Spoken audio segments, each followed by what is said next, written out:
Ako si Bea. Tamad sa bahay pero masipag maghanap buhay. Tara, samahan niyo ako. For today's video, nandito nga po pala tayo sa Binyan, Laguna.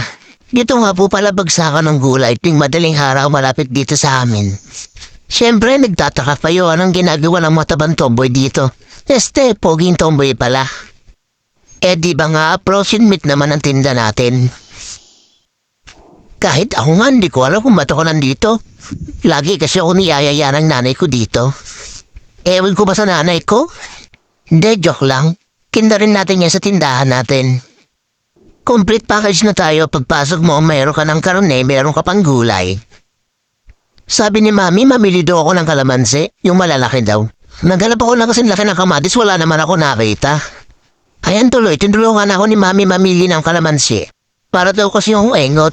Inuuna ka daw yung pagka-cellphone kaysa daw mamili ng kalamansi. Meron daw bang namimili ng kalamansi nakatingin sa camera? Ayan, tapos na tayo mamili.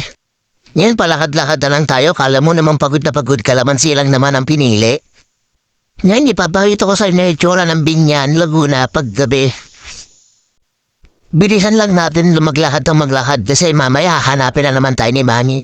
Ganito po itsura ng Binyan paggabi. Maganda rin. Minsan pasal kayo pag may oras kayo.